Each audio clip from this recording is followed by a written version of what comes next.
It's very possible that the first thing you saw before hitting play on this episode was its length. Spoiler alert, it's an hour and a half. But before you skip ahead, I want to explain why you should reconsider. While the military culture is a subculture of America, the military spouse community is a subculture of the military.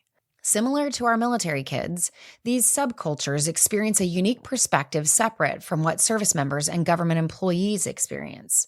While spouses are not employees and mostly aren't regulated by the institution, their relationship with the Department of Defense has a history of confusion, expectations, entanglement, and deeply personal experiences. It is unfortunately too easy to make their voice secondary to the mission, secondary to our priorities and our interests. And yet, we are told that we are the backbone of force readiness. To skip over the spouse chapters in the book, as well as this episode, only reinforces that narrative. So I'm inviting you to lean in. I knew the best way to discuss the spouse chapters of the book was to bring in a multi-generational spouses roundtable with various experiences. You will hear from a boomer spouse named Cindy, who spent most of her adult life as a military spouse, but now has 2 Gen Z kids serving. Matrice, whose husband just earned a 1-star in the Marines in their 30th year of service, Kelly, an older millennial and advocate, and Jessica, a millennial and veteran who became a military spouse and whose husband was at Kabul airport during the Afghanistan withdrawal. Much of what you're about to hear is the iceberg beneath the surface, topics that are taboo to talk about. I encourage you to listen carefully to the courage behind their voice, the connection established through storytelling, and the beliefs that have motivated their choices over the years. But whatever you do, finish the episode. To know and lead our culture is to understand the subcultures within. Some of you might just hear something that transforms your own marriage as well. I'm Corie Weathers. You're listening to Military Culture Shift, a limited series podcast on the impact of war, money, and generational perspective on morale, retention, and leadership.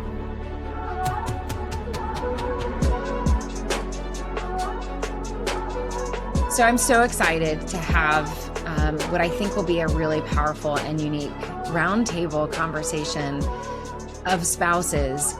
It was really important to me in writing the book that if we're going to talk about military culture, that there is some room in the story to talk about the spouse culture specifically. And I tried to do justice for service members as well, and having later chapters cover their experience of being service members. But there is so much taboo behaviors, beliefs, patterns, interactions, and thoughts and feelings that are so much under the surface. I think as a spouse culture, it's like an iceberg. It's hard to know what's really going on under the surface. And there's a lot of beliefs that have been passed down over time that I think enable spouses to not feel like they can fully share. And so it was really important to me when I wrote the book to have the spouse, and I actually fought for those spouse chapters to not only stay in the book, but really remain a powerful part to give voice to spouses. So I'm excited to have a roundtable. I felt like it was important to have a multi-generational group of spouses to share their reactions on reading the book and specifically reading those chapters. So I would love to just jump in, share whatever you feel like is relevant for you as far as your time in, and maybe just share your experience of reading the book and specifically maybe what came up for you in the spouse chapters.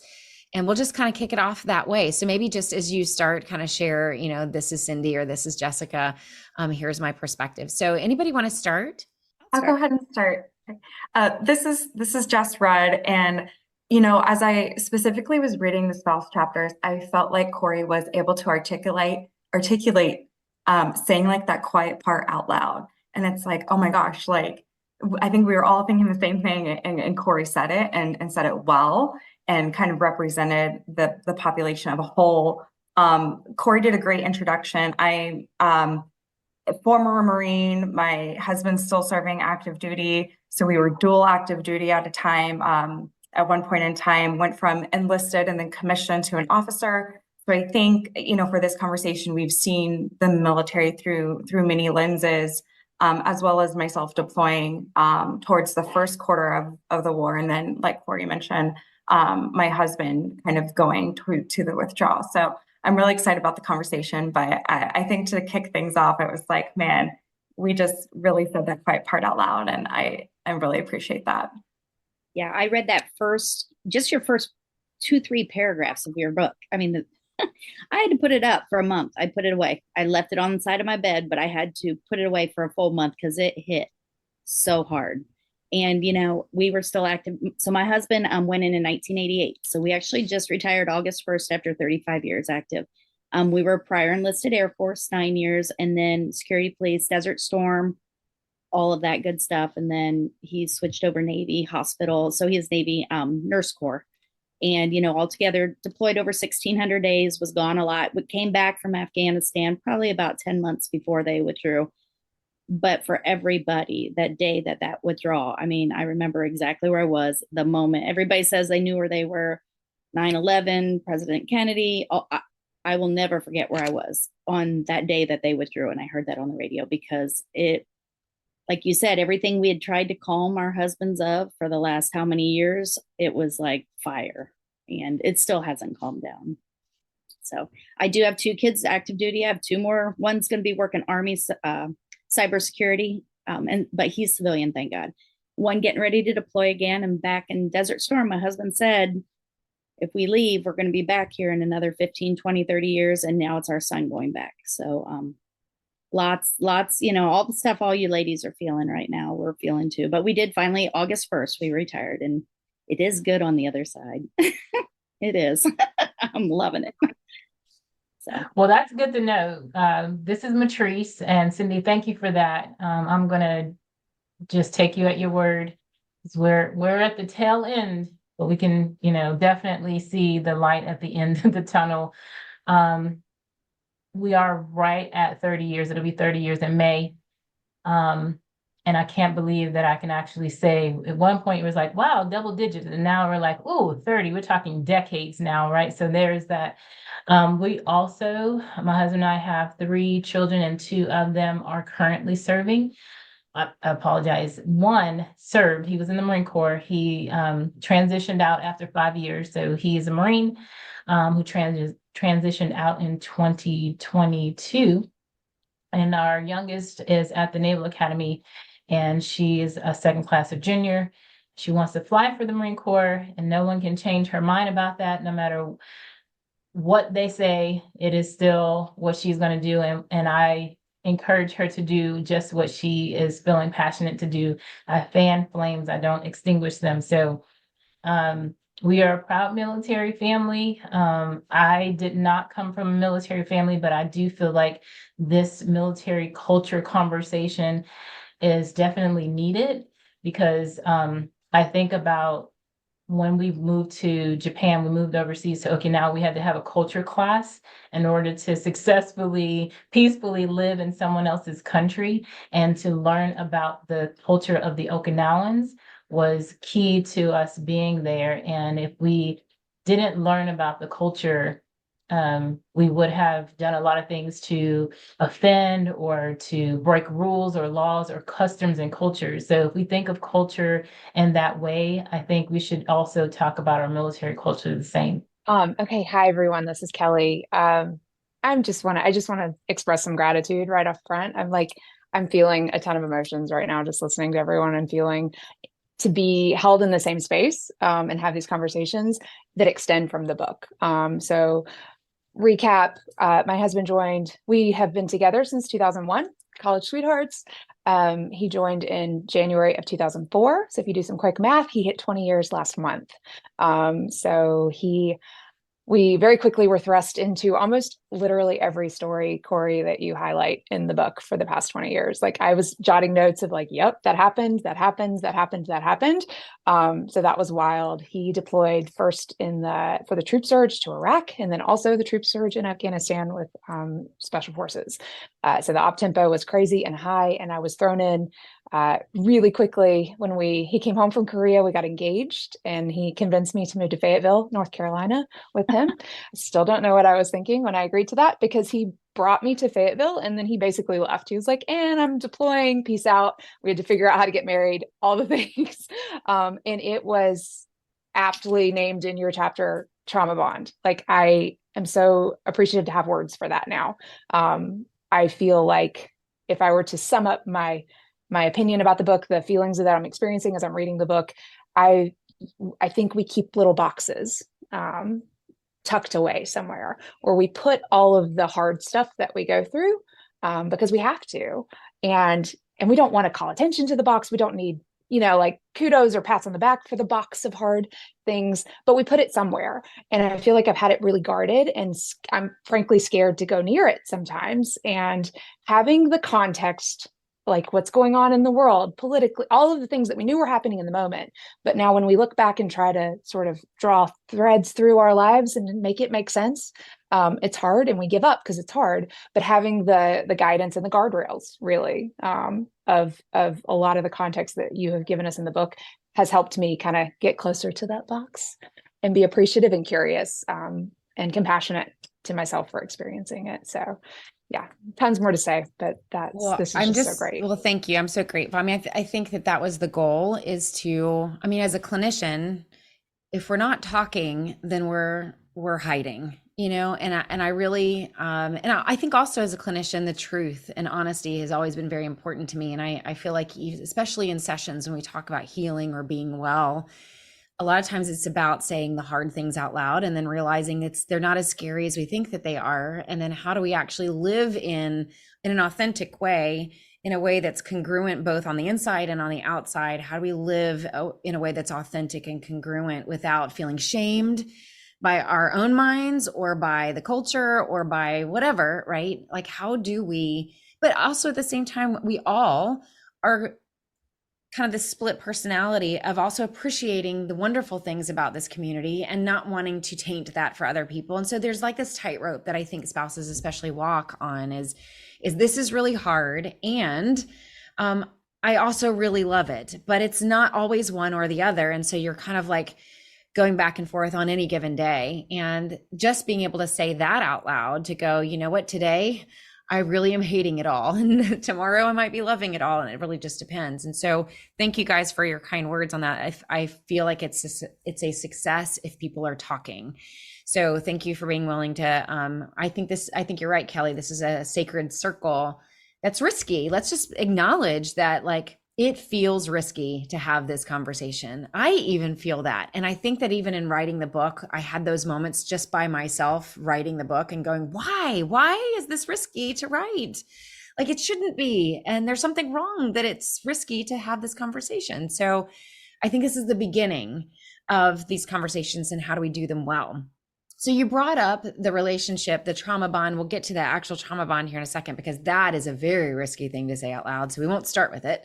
But I would love to, especially the 2-for-1 chapter that really starts to address the mindset of what is the role of a spouse, and the spouse's relationship with the DoD is so complicated. And I would love to just kind of throw that on the table for discussion of, what do you guys think and feel about this relationship with the DoD? Maybe if there's an example of what you've experienced internally of this kind of the best, obviously when I wrote it, the best way I could come up with is almost like this romantic comedy kind of relationship of pursuit back and forth, and yet odd things happening in the relationship. So what is your experience, and what did you feel about that?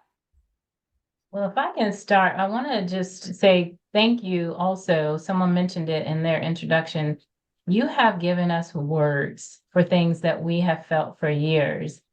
I'm not an avid reader, but if there's something that grabs my attention, especially as it relates to topics of importance to me, like my military life, I'm going to read it. And I don't think, and if there is another out there, show it to me. But I don't think there's another book that's out there that is giving us the tools, giving us the language, giving us the insight, giving us the information. So thank you first for that, because you just laid it out there for us. And I appreciate your vulnerability to do what you said, which was to do something that was kind of taboo to do. And it was a scary thing. So thank you for your courage in doing that. As it relates to the 2-for-1 model, I also related and was like, trying not to like mock up the book too much, but just to kind of highlight some things that just grabbed me right away. And when I think about my experience as it relates to the military and the Department of Defense, you said it right. It was me trying to figure out how to. I don't even think I knew that early on in those early days in the 90s, if you can think back that far, we weren't having conversations during those early years and before about a separation of civilian life and military life. So it all kind of was really fuzzy and blurry for me anyway. So it wasn't until more recently when I started to hear more and more spouses talk about their need of not being called a dependent, right? I was so brainwashed and drank the Kool-Aid so early on, I didn't know that that should have been a thing but we went in it together. So we were a 2-for-1 model. I will say that that's the perspective that I'm coming from, and I'm open to hearing the millennials and the Gen Z and how they see our military culture. And I'm kind of funny. I'm a little different like on it. I love being a dependent. It's very hard to be retired now because now I'm not. I was 16 when I started dating my husband now, who said he was going to go in the Air Force for 4 years. And that was in 1988. So got married at 20, and I'm 52. I'm 52. It's all I've known. I was 16. I'm 52. He's 54. But like my son-in-law, my daughter got married in November and she's reservist getting ready to be a doc in the Navy. And he went and got his ID the other day. And I said, you should be so proud of this. This is the best thing ever to be a dependent. So I look at it a little bit different. But I will say when I had my first son, I was DW. My name was not on my chart, not anywhere from the outside. I was DW and then his social security number. I was that for the first two of our kids. I didn't like that. I'm still getting used to the fact that my social security number is even on the paperwork anymore. I do like that though. But like I loved your chapter that talked about how you were doing it together. It's 2-for-1. I totally agree. It's always been 2-for-1. And I just, all those phrases, embrace the suck. Our son went to the Naval Academy too. And, the parents still get on there and write embrace the suck. And most of them never spend a day in the service themselves. They're the parents of, for 4 whopping years. Those things were really hard to hear, especially when someone says them to me. If I want to say them, like if I want to say I knew what I was getting into, it's one thing. But when someone else says that, it's very hurtful because I'm like, you have no idea. Like when they talk about anthrax shots during Desert Storm, well, they knew what they were getting into. Or, even the COVID shot, they knew what they were getting into. I'm like, no, like times have changed. Thank God. Thank God they have changed because it needs to. So I guess maybe I need to get more on the times as far as not maybe being a little offended by that, but I was so proud that I have, he's a dependent. My daughter-in-law, she's a dependent. I'm like, be proud of that. It's a great, because it is a team. I don't know about y'all, but I know we don't know many people that go to war anywhere else very easily if they don't have someone there to support them, I think, Corie, we're gonna swing the gamut on this one. I think we're all gonna go around. I actually wrote a blog piece not too long ago, and I titled it "The Resistant Dependent," because I had to put into words like kind of my experience of coming in very bull-nosed against it all. Nope. If you worked at any other job, I wouldn't be forced to be friends with your coworkers' wives. I'm not having any of that. I'm not baking cookies. I'm not hosting the coffees. Forget it. Like, you do your thing. I'm good over here. I'm gonna go get my own job. What generation do you identify with? So I'm 82, late 82. And I love that you grouped 82 in with Gen X, mostly kind of throughout the book. Because I'm a Jolenial, I'm like the elder millennial. Yeah. But, tech savvy, but also. And before you finish that, I saw Jessica also nodding her head. So Jessica, are you about the same age? And did you identify with what Kelly was just saying? So yes, I'm 86. So I think I'm a bit more squarely and millennial, but I think that's a whole other comment. Like my upbringing was more Gen X, but I'm right on, I feel like on that cusp still, just with how we were raised in like a kind of Midwest background. But that's kind of where I've fallen. I had a really early experience. So again, we get to Fayetteville. He rushes off very quickly. I'm like stunned, right? The whole time. Like, what in the world just happened? Promised a 5-month deployment, turns into 17, right? You know the story. If you guys don't know the story that are listening to this, read the book, you'll learn about all of the things that were happening contextually that forced the story to be true. But like, I got to Fayetteville and I was like, he's like, oh, let me put you on the FRG list. And I'm like, the what? And oh, these people are going to call you and check on you. I'm like, just tell me when to pick you up, man. Like, I don't need any of that. Like, I don't need it. No, I'm not. No. And so he left and I quickly got thrust into FRG activities. And because of his job, I mean, he's a lieutenant, like, you know, super young guy.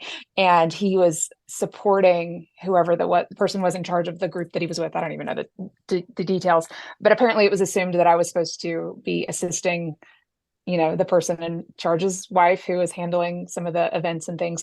And I just had a really not good experience with it because I didn't fulfill some of the expectations really. Like, responding to an email promptly enough was enough to alert the commander of my husband's unit while they're in Iraq, busting down doors, looking for bad guys, all the things. Like, I'm freaking out because it's so dangerous. And Andrew calls me and he's like, you're not going to believe what just happened. And he's telling me about this drama that's happening, you know, and I'm like, I am so hurt that this is taking your attention. Again, to your point about not troubling them with stuff while they're deployed.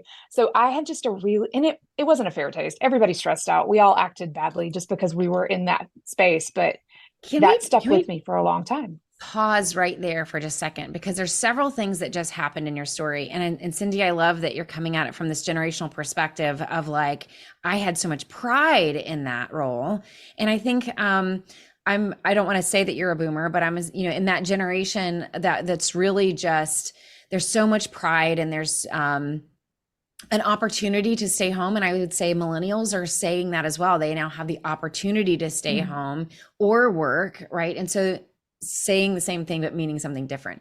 But what you're just describing, Kelly, is this really interesting experience of coming in and not necessarily understanding or having a context, not a clue, or what the military culture really had for spouses in their role and the environment and how you're supposed to get involved and what happens if you don't get involved.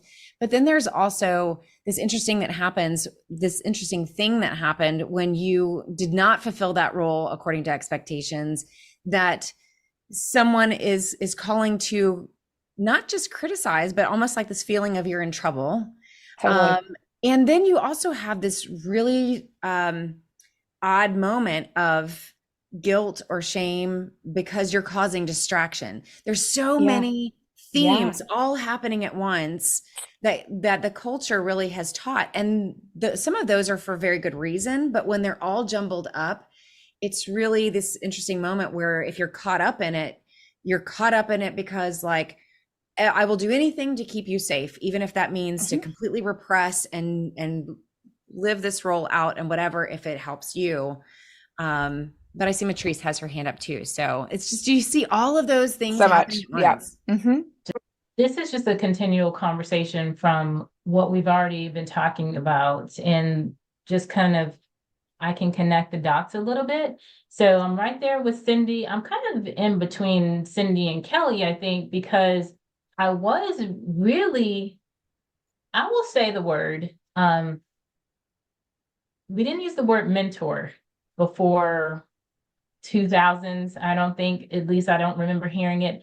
We would it was a more of a indoctrination or training, if you will, especially the fact that my husband was at the Naval Academy and we were dating during that time. So the Navy's very formal. They have very, long-standing traditions. And again, the word culture. So that was my experience coming into it. So what I hear you saying, Kelly, I feel like I can take responsibility in my own personal life and how I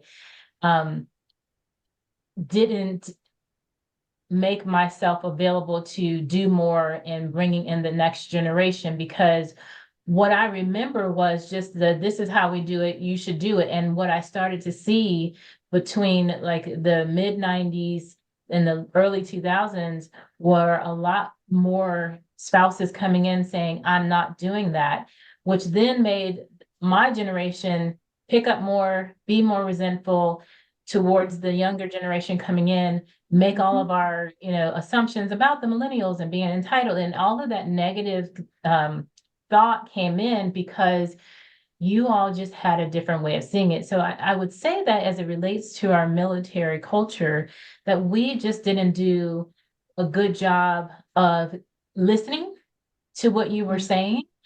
And we made assumptions based off of how we were brought into the military culture and what we were asked to do, or maybe not asked to do, like, remember the voluntold kind of thing.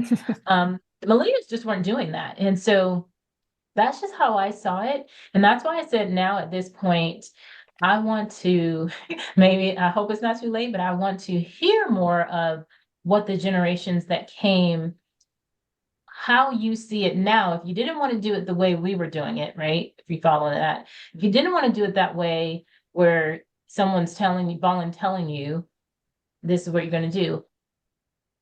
What did you do, and how did you think your involvement would be as it relates to, and if I can just go to the book for a second, on your page 133, you said, for most of America's history, the values of patriotism, honor, and duty were the key reasons behind both service member entering and the spouse embracing military service. So if we can kind of have a little bit of conversation about that, that will help me. Kelly, I love that. And I think this will kind of add to what you were saying, Matrice, as well as kind of to Kelly's point previously, with that 2-for-1 mentality. It's a great mentality for the couple, right? Like, we have to be committed together for the couple, but for the institution, it's also 2-for-1, right? It's BOGO. They're going to get one contract and 2 people to serve and help fill all of those things with volunteer service. So in some aspects, it's a little bit selfish, right? But like, we frame it as it's selfless and it's volunteering and it's great. And again, like, huge caveat, like, volunteering is needed and a good thing inherently, right?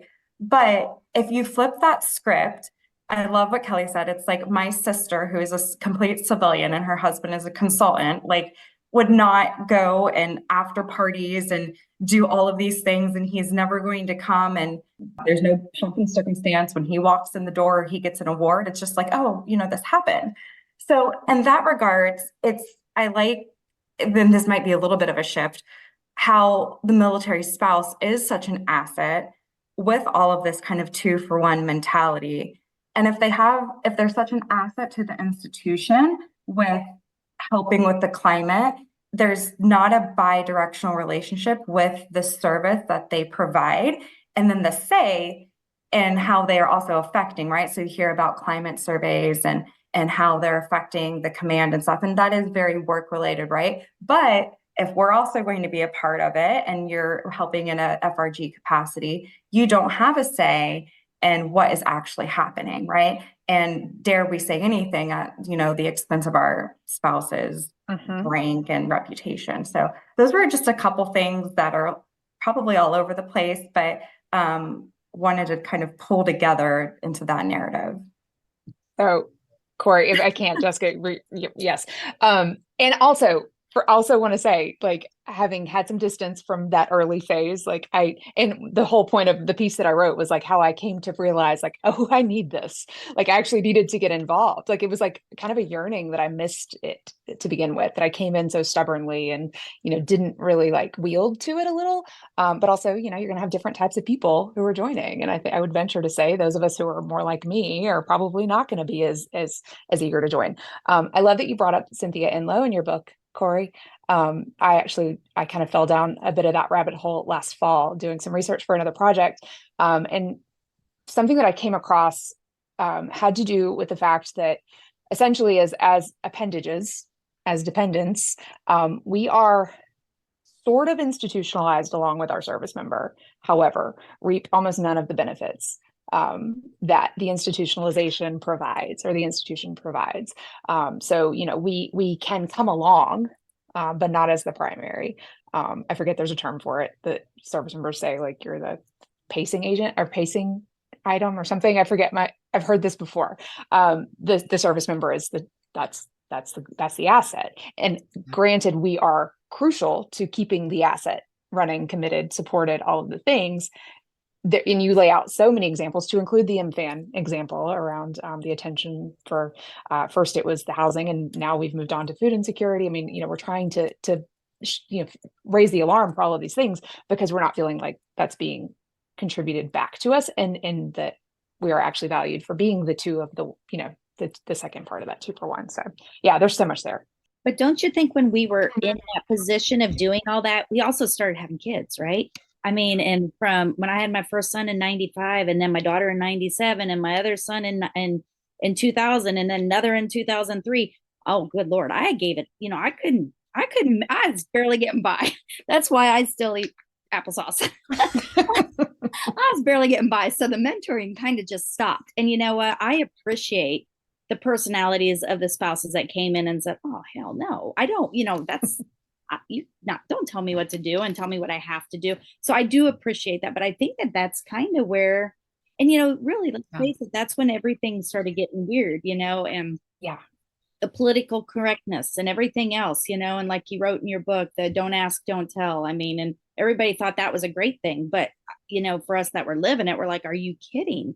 You're saying you're going to accept people, but then you can't talk about it, like and my youngest son is gay. So I look back and I think that was such a slap in the face. But, it is also generational, right? I mean, things don't just happen in a day, but I think maybe some of the mentoring kind of slowed down, right? When as generations went on and we had, the younger group coming in and saying, we don't want to be dependent, Well, and can I say, I will speak for the Gen X generation here and say it was actually Gen X that failed.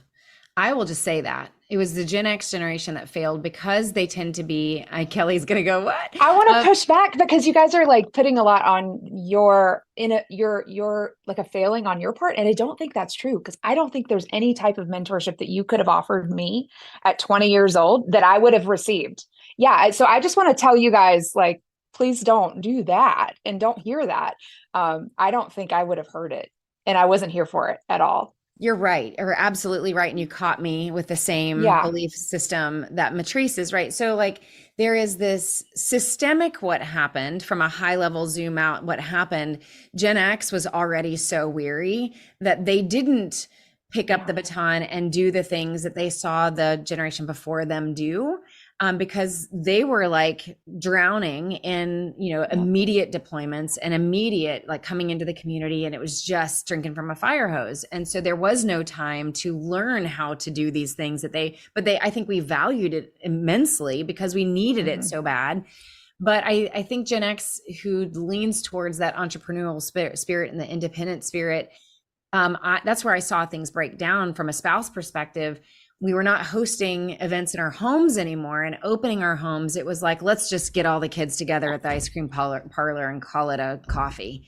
Well, wouldn't we look at it generationally as the Gen Xers being the first generation to start to go to college, especially with women, specifically with women. And it was just a lot more of the boomers who were in traditional roles as wives and stay-home moms and homemakers, right? Then we come along, Xers, and one, like in your book, I think you said, we're the forgotten. Are we forgotten? Mm-hmm. We're the latchkey kids, right? We're the latchkey kids, TV dinners.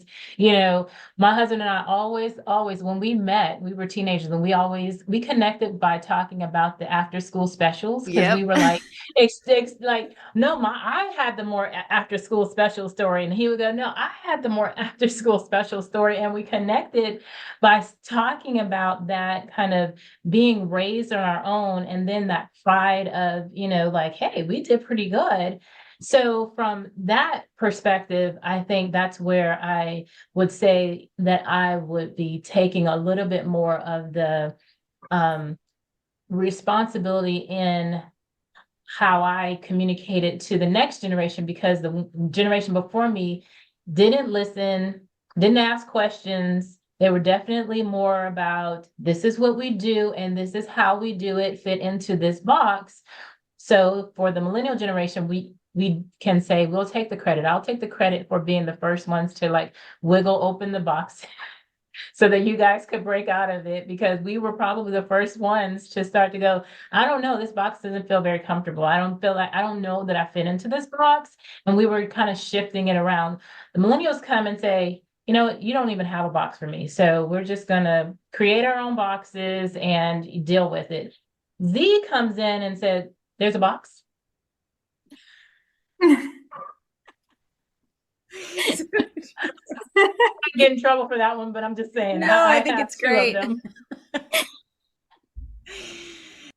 I think for us, you know, if you think back like in 88 and then, you know, then you had 90, and so then you had Desert Storm, but then there was not, I mean, you had Cold War, you had Desert Storm, and then that was very quick overall. I mean, it's snowballed ever since, but then we went years. I mean, at least from my perspective, we went years without, until all of a sudden Afghanistan and Desert Storm. I mean, there were things that took place in between, but for us, it didn't affect us. So, you know, we went on, and my husband, you know, went into the Navy instead of the Air Force. And then we went overseas and did our, you know, and then he went to school, and then we came back, and, you know, and then we were at 20 years and we thought, oh, we're going to get out. And then, you know, Desert Storm, or everything was going on in Afghanistan and stuff. And all of a sudden he was deployed. And then he was deployed again.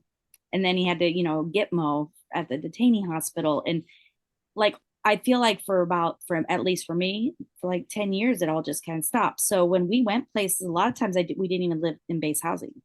So it was easier to walk away from that. I had kids in sports and everything else. So like, I was always part of GNOSC in Guam, and, you know, making boonie pepper jelly and, you know, raising money, but it was not so much at that point the mentoring anymore, you know. And then I think by the time the mentoring really started to come back around is when it wasn't as much wanted, maybe, or whatever. So I don't know. I mean, I thought it was interesting reading the book, because so many of the things that you pointed out, when I was living it, I didn't see it. I did not see that. I did not see that I just thought it was normal to be a young enlisted wife at 20 years old and treated like crap. I had no idea it didn't have to be that. Now, I thought those officer women were not nice. That I remember, but I didn't know. And reading your book, it just brought up so many. I sat there and I just thought, and so much was so true. But when you're living it and you don't know different. So, yeah, I don't know. There's just so much. But I love hearing all these ladies of every different group, age, you know, different wars and everything else, to be able to talk and hear their perspective. But your book brought out so much that I never even realized, and we were living it. Cindy, I'll go ahead and like kind of respond to, you know, that dialogue that you just shared. It's funny because, especially for myself, right? I came from active duty, and then one day I was active duty, one day I was a spouse. So as a veteran, you're already struggling with this identity crisis, right?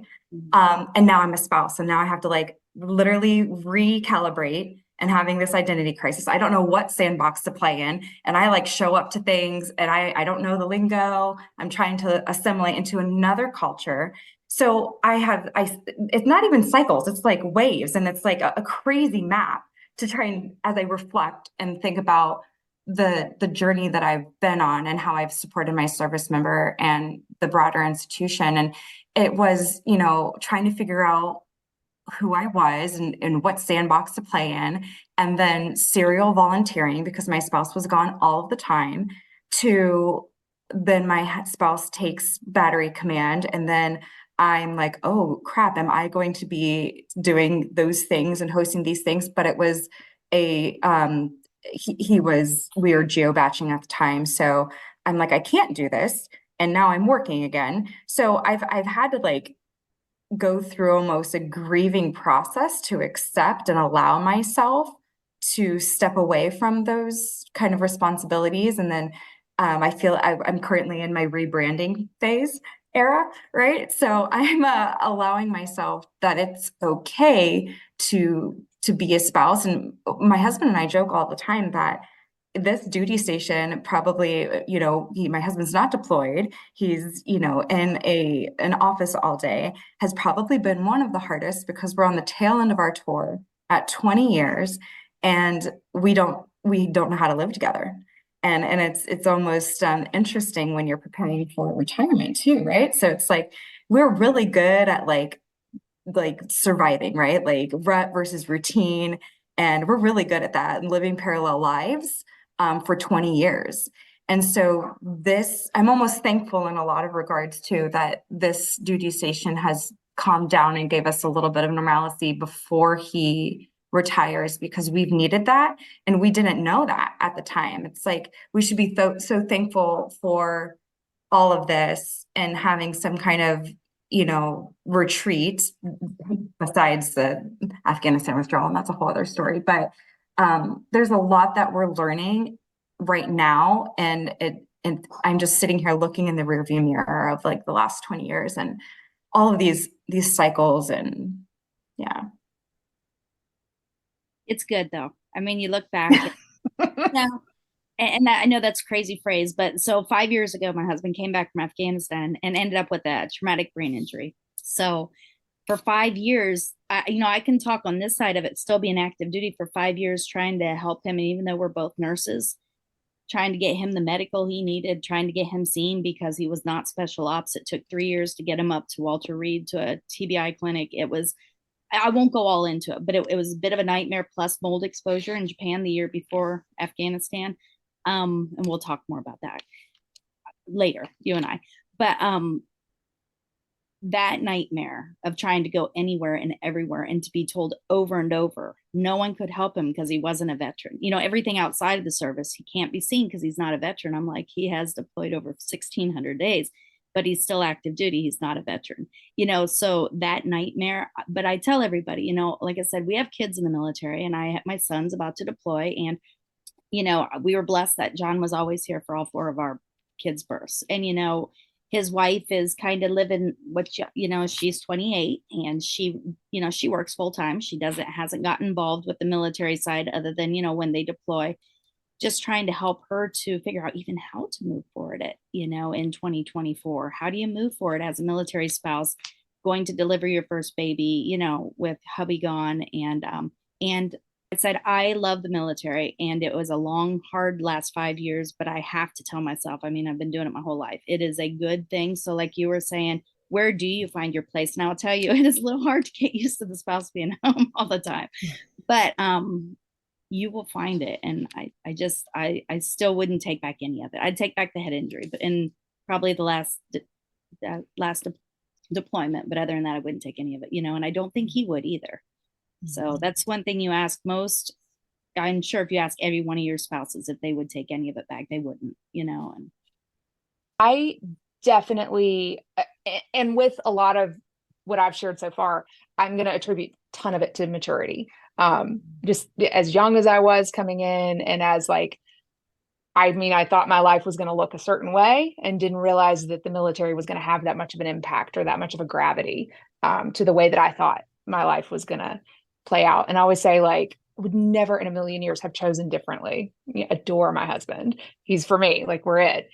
But I often wonder, had I really known what I was getting into, if I wouldn't have had maybe a more serious conversation with him about his choices.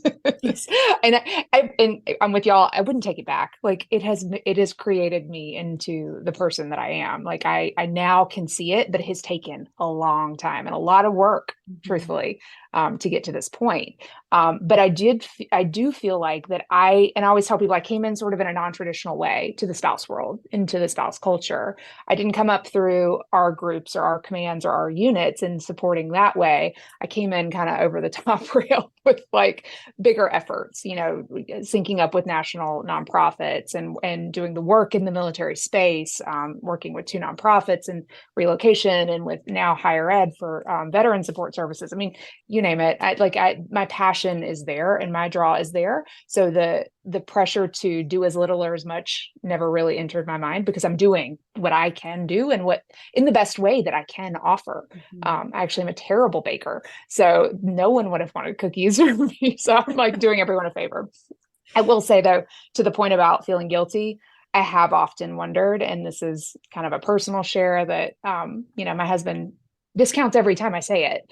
But I'm like, gosh, maybe your career could have turned out differently had I been like the powerhouse behind you in the way that some other couples, some other 2-for-1 teams have been able to navigate. I don't know if that's true. I don't think it's true, but you can't not pay attention to that little voice every now and then that creeps up and says, gosh, maybe, so that's what I'll offer to that question.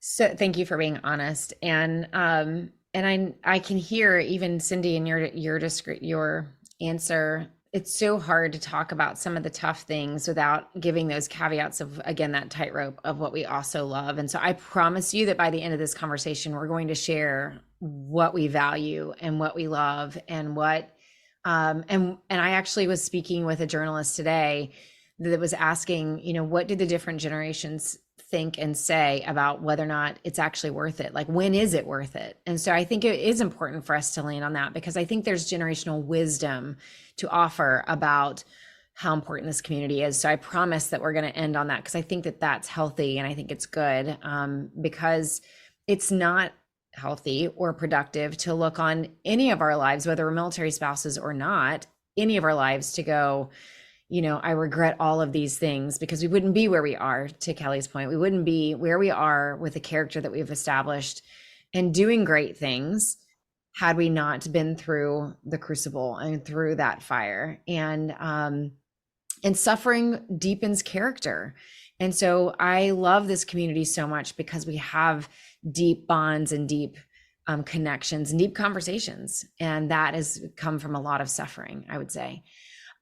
So I would love to, I'm going to throw out a couple things and feel free to choose any one of them, but I'm definitely curious what you guys think about the trauma bond chapter, because that was definitely a risky chapter to write about.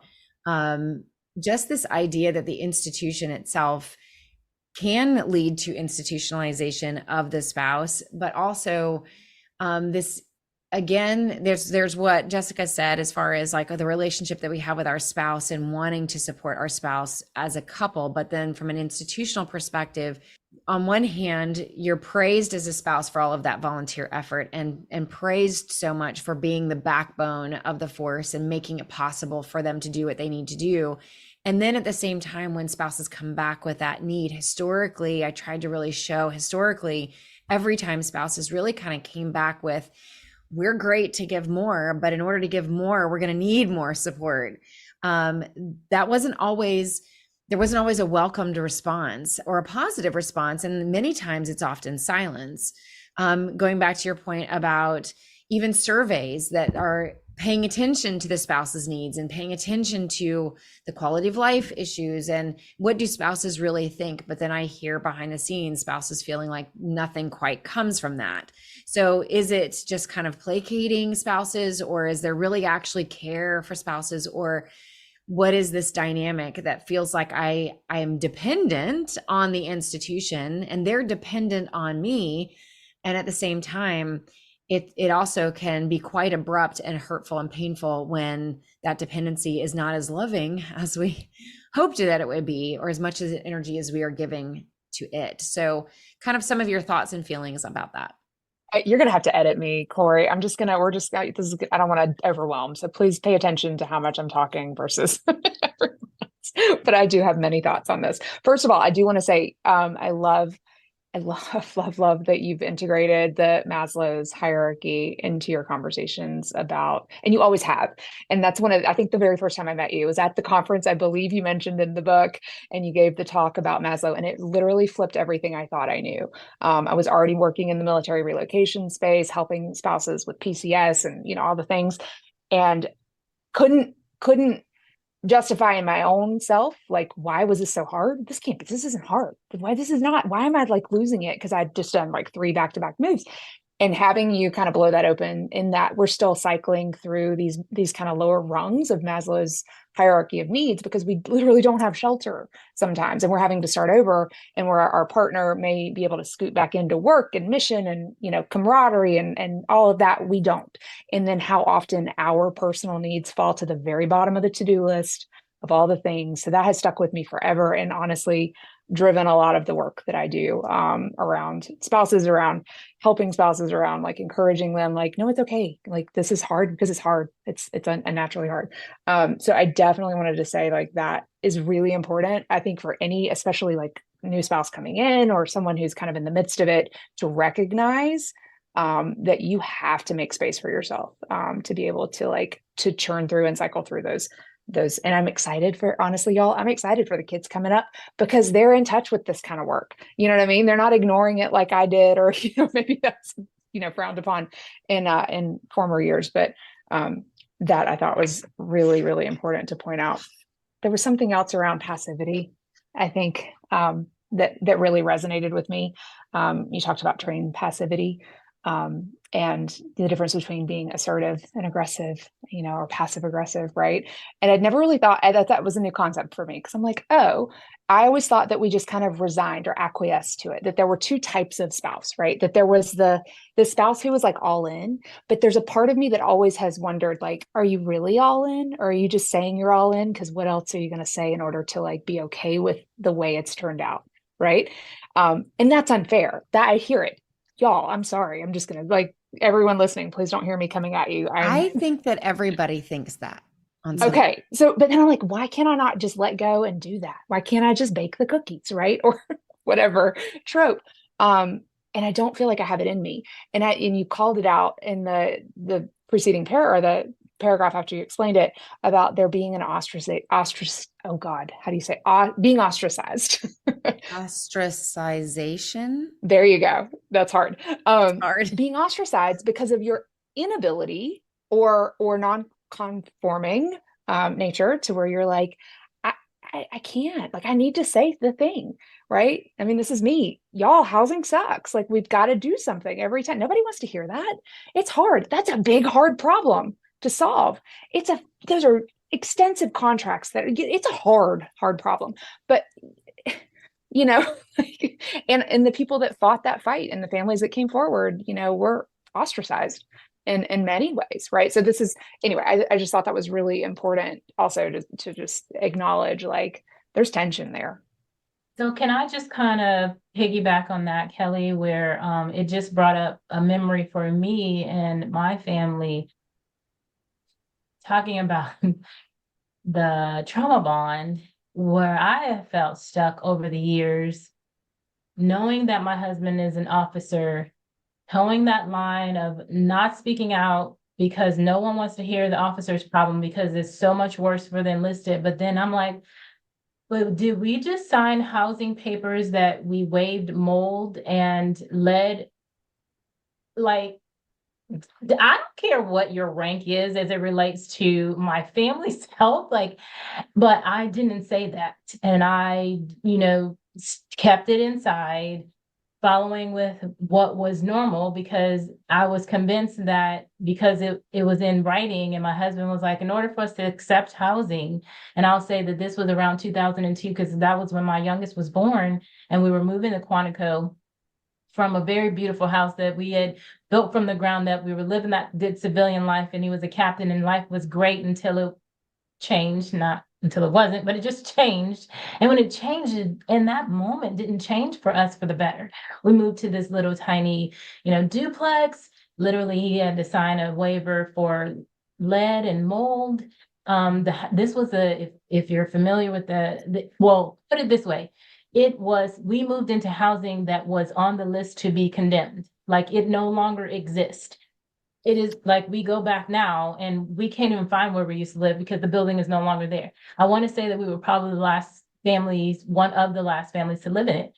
So to that point, if you're asking, we all have these shared experiences when you talk about officer and enlisted in some form or fashion. Maybe not the whole time, maybe not in the exact same way, but I wasn't able to really share that experience with anyone because I was kind of, again, shamed or conditioned to suck it up.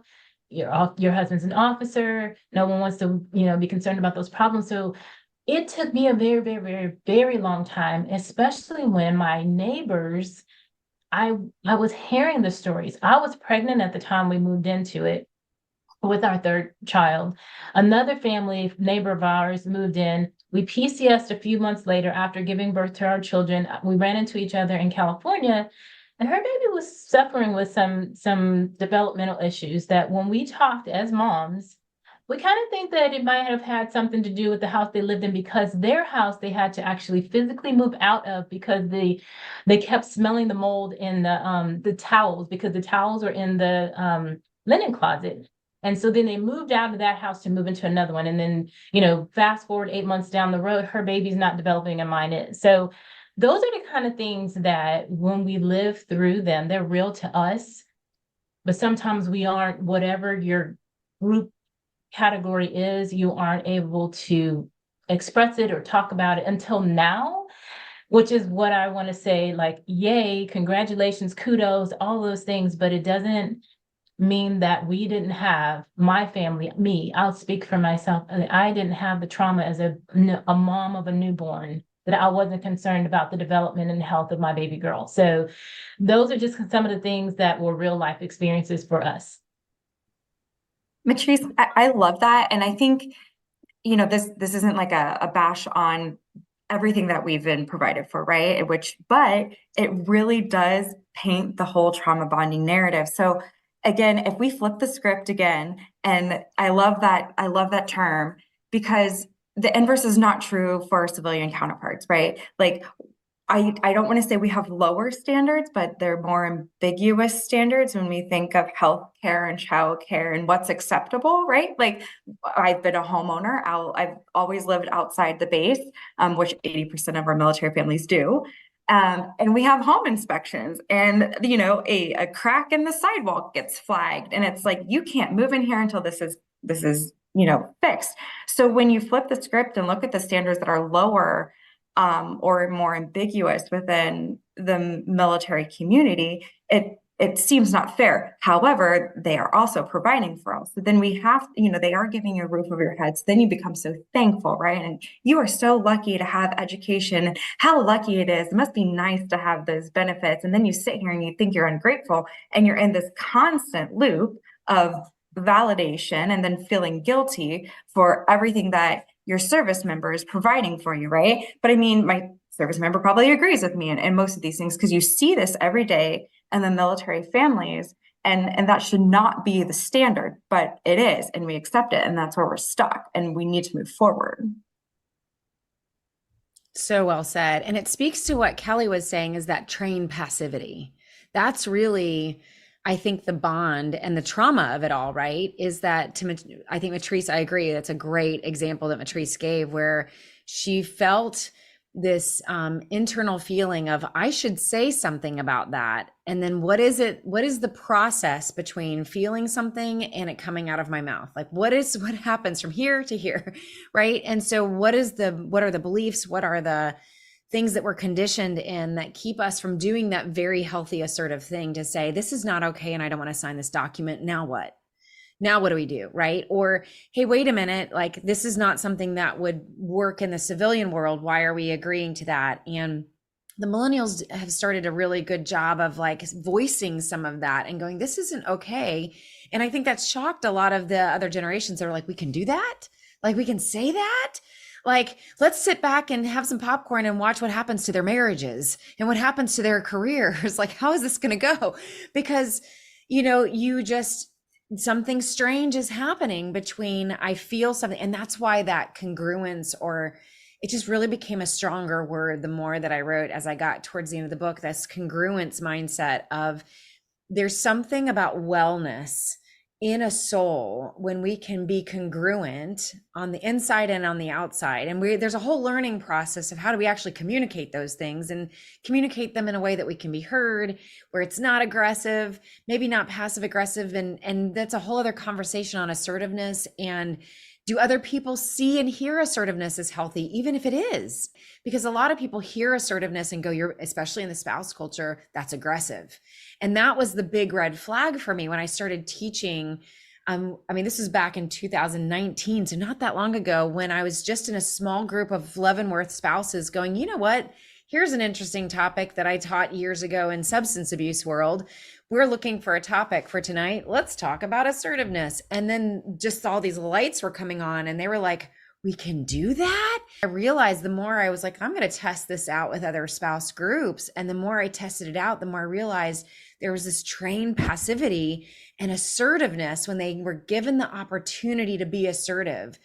A fear was coming up that that's not assertive, that's aggressive. And if I'm aggressive, then I'm going to get hammered on by the other half of the spouse culture that that's not appropriate.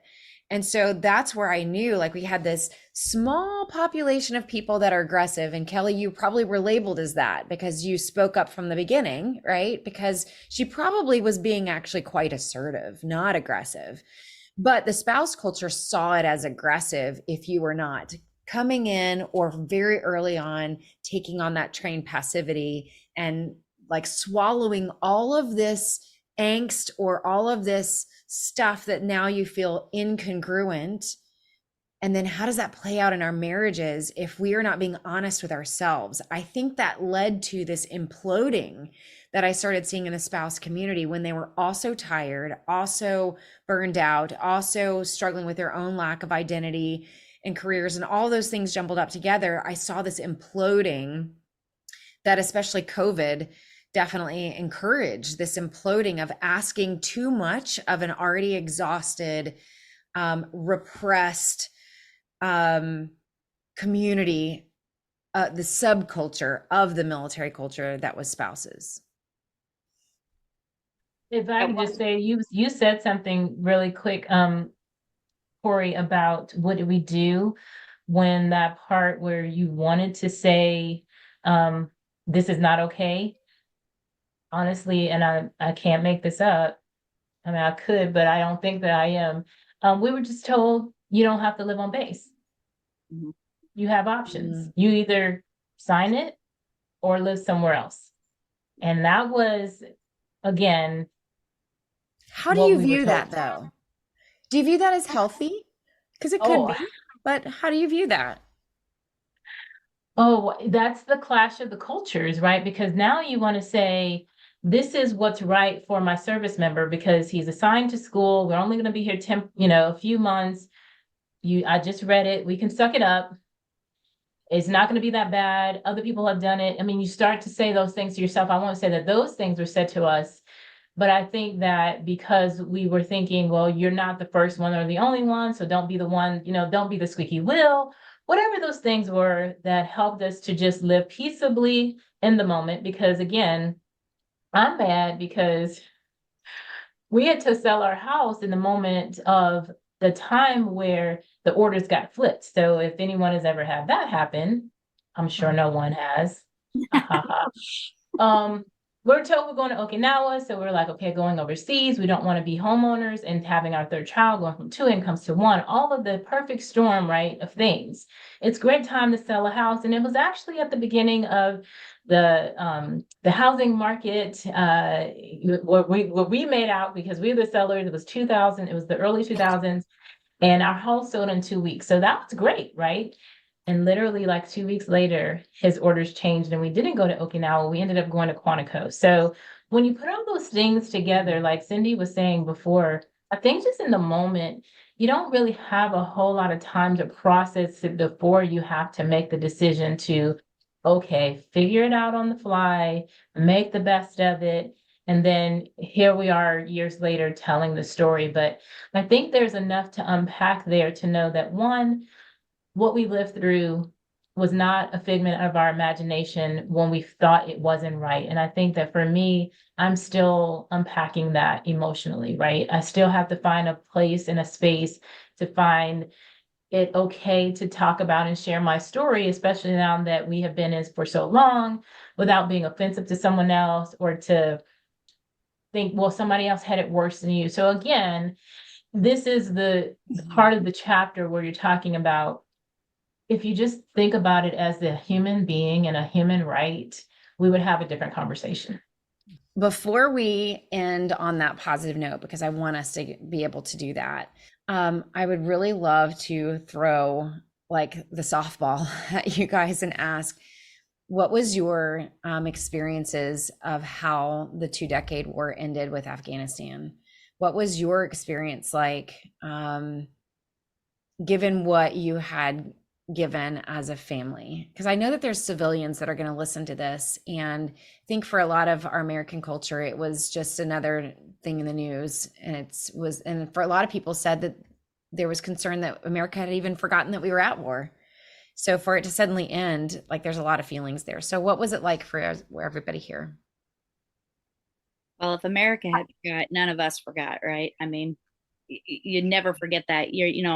My husband, hospital side, all the translators, it wasn't just our service members that were left behind it was all the other people. It was the people that they had bonded with and all the times they were deployed with and people that trusted us. And I can say my perspective, I'm doing this since 1988. I've never seen anything like it. I couldn't believe it was happening.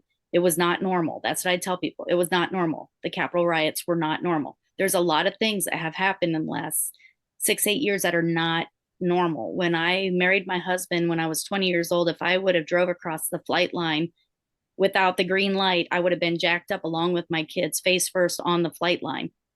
That was in 1988. This is in 2020, 21, 22. All these things that have happened it's just not normal.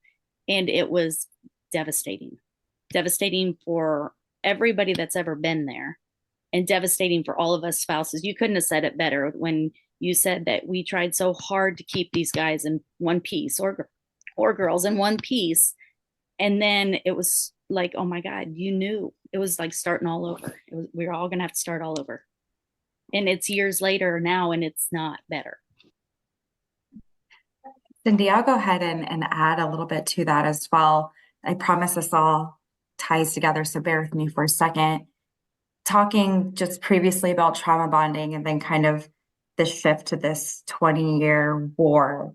It's kind of funny because I think my husband and I thought that we knew better. And in an effort to break the trauma bond, we decided we're going to take some agency in our decisions and we're going to build a house and we know better and we'll geo-batch and our marriage is strong. We've been together for so long. We can do this. We would never advise anybody else to geo-batch because it was horrible. That's the spoiler alert. And during that time, everything went crazy. Corie, it really resonated with me, and I think I might have shared this with you. We had some medical things when my husband was gone. So to paint the picture, we've decided to navigate on our own. Like, we're not going to do what the Marine Corps tells us. We're going to make our own decision. We're going to set ourselves up for retirement because that's inherently a positive thing, right? In that 18 months that we geo-batch, we lived in a friend's basement while our house was getting built. And then I had a surgery. I'm EFMP, so exceptional family member in the program. And I had complications from a surgery and I had a pulmonary embolism. And about 2 weeks later, my husband went to Afghanistan. So I am on an LOA. I was transported from one hospital to another. And the point of me sharing this story is this is my perspective, because I think one thing that Corie has done a really great job, and this is a complete high note, is validating our perspectives, because we're in competition with our service members sometimes with the hero worship mentality a little bit. And like, I love him and he's done all these great things, but it's bred a lot of competition between our parallel lives that we've kind of lived at different points.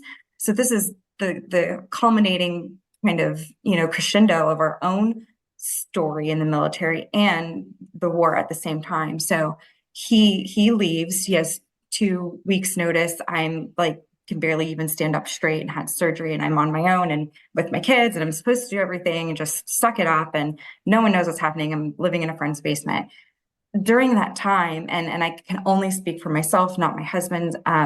But seeing everything that he went through, and I remember it, he's giving me little updates and he's telling me along the way when he gets there, that he called me one morning and I'm in the shower and I have my iPhone and I can't answer it because my hands were wet. And I'm like trying to wipe it off on my wet body and it's not answering. And he said, "I love you. I love the kids. I don't know when I'm going to come home." And he hung up. And then like 10 minutes later, I have friends calling me and then I see everything on the TV. And to me, it was like, everyone else should be panicking like I am, right? Like 9/11 or, the Twin Towers coming down. Like that's how it felt to me.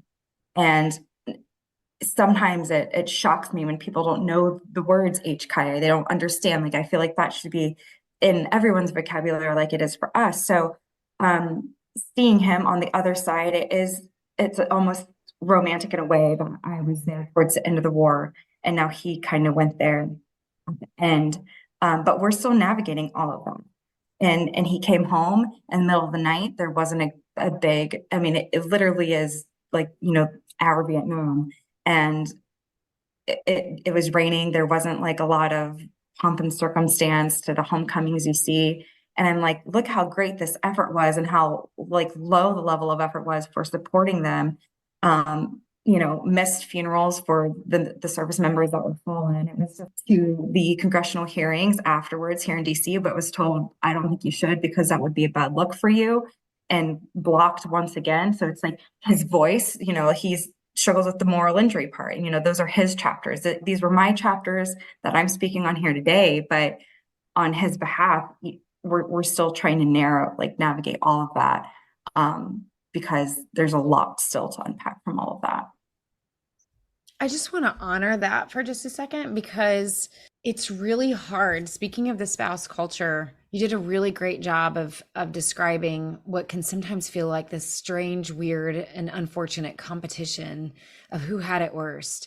And nobody had it worst. Everybody had it bad. You're going through such a now what I call a sacred space moment of trying to care for yourself and really needing somebody there for you, and what it took for you to move through that recovery. And also this whole mindset that we've been talking about already of like, how do I support him while I need so much support myself, and what that takes and what that calls up within us that we do every time, no matter what, no matter whether we've been through a surgery or it's at the end of the day when your kids, you just have nothing else to give, and it's just been too much, and yet we give anyways, right? It's just this constant getting over myself in order to go to this higher level of service, which is such a loving thing to do. And yet you went through something so significant yourself to be in such great need,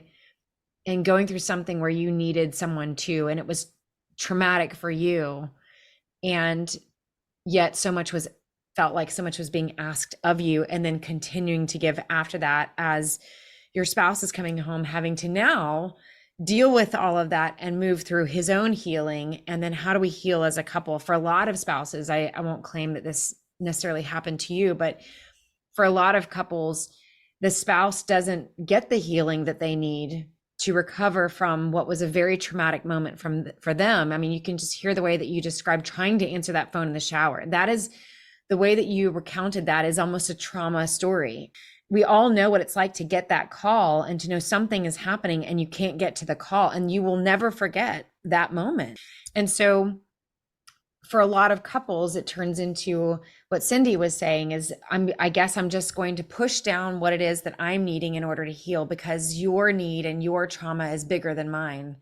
And maybe we could pull out the measuring sticks and something would actually measure out more than the other. But the truth of the matter is, two people went through something significant and both have need.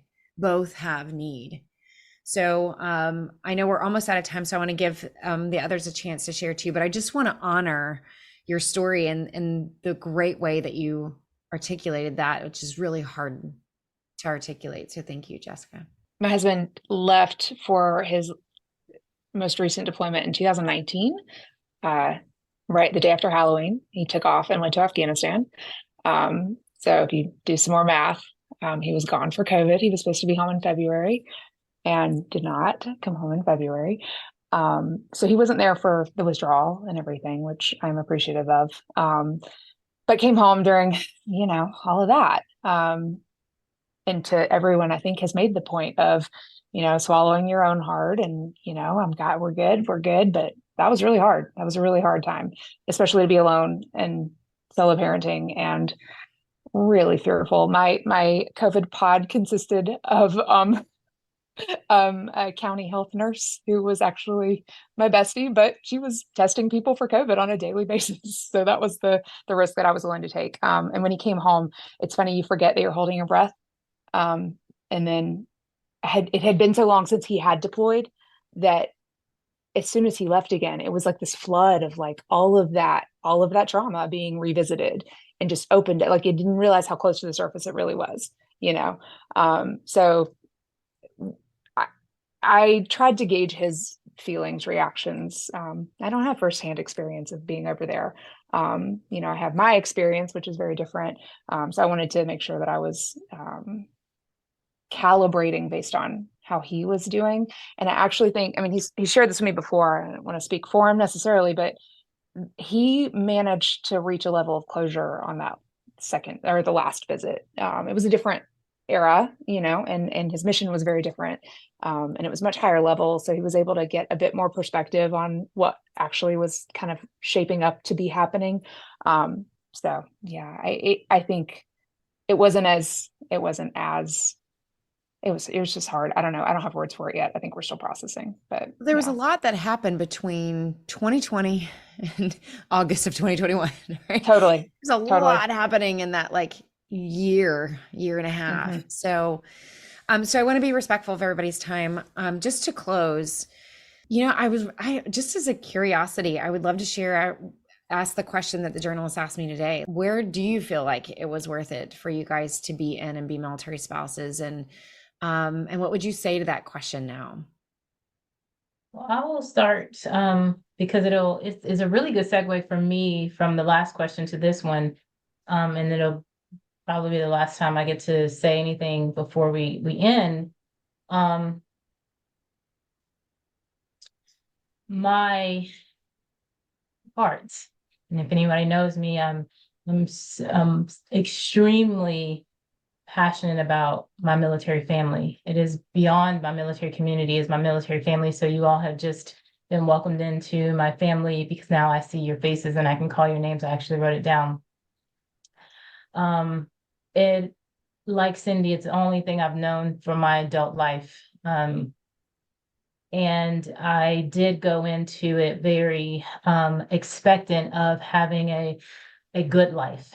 A good life that we would build together, a good life of patriotism and, military family support and the things that we're going to really do to take pride in our country. So for me, for the withdrawal, it was a very different experience than what I just heard you all share. So I want to give a lot of credit to you and your processing of it right now. We were in a very different space, and it's very hard for me to share because it's not always accepted to share my story in a public way. But my husband had just been selected as a 1-star. And so I was very like, we don't have to do this, we can kind of check out. So I was conflicted in how I felt in wanting to continue to serve. And right before August, he pinned on in June. So we still knew we don't know what we don't know, right? And so this for me was a real sense of, are you still in this to fully be committed? Because what I saw next happening was a pull on me to find more, to say, can I do this longer? Can I give more? Because I do remember my 9/11 story and where I was and what I lived through. So my husband wasn't deployed during that time, during the withdrawal from Afghanistan. But here's the thing, here's the tie-in to your second question. We had a very serious conversation, and we were living temporarily in an apartment because housing wasn't available. So we had that, so life is still lifing with us. And this is still a part of our journey. So we're in an apartment and in the summer, and it's like 80 degrees on the inside of the apartment, right? So there's that. on base, right? So we're still dealing with these housing issues. And I'm thinking, don't complain. Honestly, to really, I was literally willing to not call maintenance and sleep in the heat because I just didn't want to be bothered. I just had gotten to that point where we had gone through so much. So here's the point of where I felt like I was at that point, because it was going to determine what I was going to do next as it related to me staying alongside my husband as he continued to serve. I reached out to the commanding general's spouse, they were living overseas, and there was, under his watch and his responsibility. I said, what can I do to support you? How can I rally around you? What can I do? Like if we needed a Zoom call. So I just started to implement the things that I thought I would want to have someone do for me. So I was truly doing the do unto others as you would want them to have to do, or to do unto you. And I feel that that is just really my greatest way of living, because now that we're still doing this life together in the military actively, one of the conversations that we were having in that sweltering apartment was, how do we get everybody ready for what comes next in the coming years? This is not over. We're all processing it like you all just explained, but we were starting to go, let's have long-term conversations of what this looks like. And so for me, that's where I am today, is not forgetting what happened and what everyone has lived through and is living through. But then you all are going to start seeing there's going to be the generation who didn't know what you lived through. They didn't have that experience, or they were too young, or they weren't there yet. And that is the part that I like to continue to have conversations about, because Cindy, your children are the ones that we need to make sure that, like with any other period in history, when there was a war and the service members came home from that war, that the next generation doesn't forget, that they know why they're serving, they know their purpose and what they're doing. And so if that makes sense at all, it's a little bit of a different story for me, but I'm appreciative of you all allowing me the safe space to share it from my point of view, because for so many times I have personally just felt like so many people have had it worse than you, Matrice. Just, you don't need to share. But I do feel the value in being able to say that I hear you and I see you and I'm here for you to support you. But I'm also aware that there's a generation that's not going to know your story. So to continue to tell your story, there's going to be a generation that comes and just thinks that it is just a story. They need to hear it from you and to put a face with it. So that is an encouragement from me to you. And so, like I said, it sounds a little different, but it truly does tell from my perspective as a spouse of almost 30 years and continuing to serve. And he can't do another 30, so I don't know what the number is, but whatever the number is right now, it is not 30.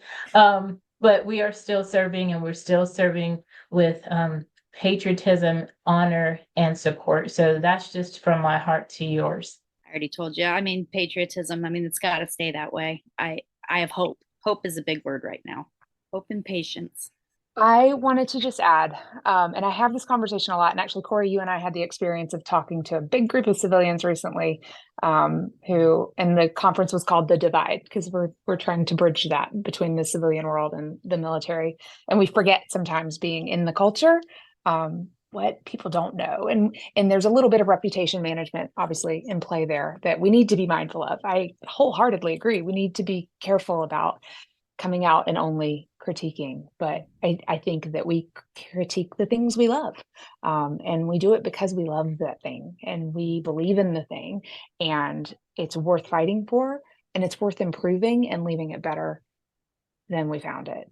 So that kind of drives me often when I get in these spirals of what are we doing. But you said a beautiful thing when you ended your talk at this event, and because people heard a lot about how hard it is, and they heard a lot about the struggles, and we tried to spin it as positively as we could. Like, yeah, it's hard, but we got this. We normalize hardship. That's what we do. But you said to the group, we do it for you all because you're worth it. this country is worth it. Our society is worth it. Democracy is worth it. And it was, I think the military folks in the room all got a bit of a jolt from that. I know I did. Gave me chills. Because I'm like, that's right. That's right. So I leave your listeners with that. Thank you. Jessica, anything? I would not be where I am today if it wasn't for the lifestyle that's been afforded to me and the decisions that we've made, the community that I have, even the career that I have. I wouldn't be here because it was I knew someone in the military community who had this opportunity to be where I am. I mean, it's a chain effect of positive, like net positive things. I joke that I was catfished by the Marine Corps because I thought that all duty stations was like Miramar. And it's not. But my whole trajectory of my life would be completely different. So for that, I'm extremely grateful for the good things that we've been able to capitalize on. And we have always been thankful for the institution. You know, we see people get out with sour taste in their mouth, and we would never have any kind of that bad blood. But, you know, sometime soon we don't want to play anymore. We don't know when, but I think that's where we are. And I am forever thankful for the peace and validation that the spouse chapters were able to bring to me, which was a sense of closure.